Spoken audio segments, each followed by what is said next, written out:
Real quickly, we'll give you an overview of some of the things, what the group looks like, some of the activities that we do, and some of the things that we think drive the efficiency of our operation. One of the interesting things that I found about Tiffany was that we are really a vertically integrated company. We manufacture 60+% of the jewelry that we sell. We operate our own distribution centers, and we operate our own after-sales service facility. So it's much more than just a straight retailing environment. In terms of our organization, we have 11 audit professionals in the group other than myself, and they are largely public accounting or other internal audit backgrounds. We do place a value on certification, so a good portion of our staff is either CPA or CISA. We do have, you'll see on the left side, 2 individuals who are dedicated IT specialists, and we'll talk a little bit about how we try to work that into all of our audits, but they are dedicated IT specialists. So it's a lot of things for 11 people to do, and how do we make sure that we do each of them well and don't overstretch ourselves? It's the strong open relationships with senior management and the leadership of each of the functions.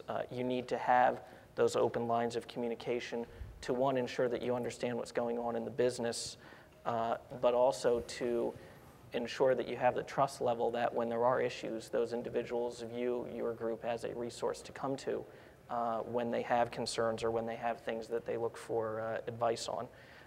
We don't penalize the business when we find issues, and we try to promote a culture where an audit finding is not a gotcha event. It's always trying to get to the root cause, trying to recommend improvements to a process as opposed to just reporting an exception, and little things like that that you do over time, I think, build that relationship. So even though most of our staff are CPAs or CISAs, depending on the risks in certain business units, we'll spend very little time on traditional SOX controls, on traditional financial audit measures.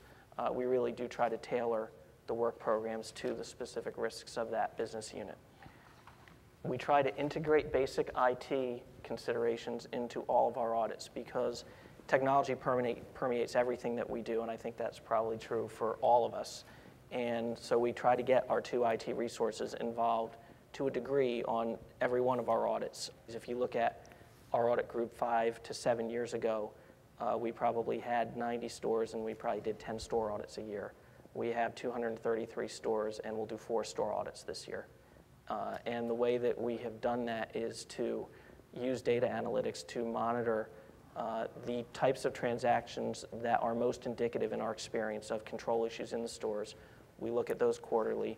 We deal with management in the affected regions or the affected stores on a proactive basis, and it really reduces the amount of time that we need to spend doing full-blown store audits, which has resulted in a lot of efficiency for us.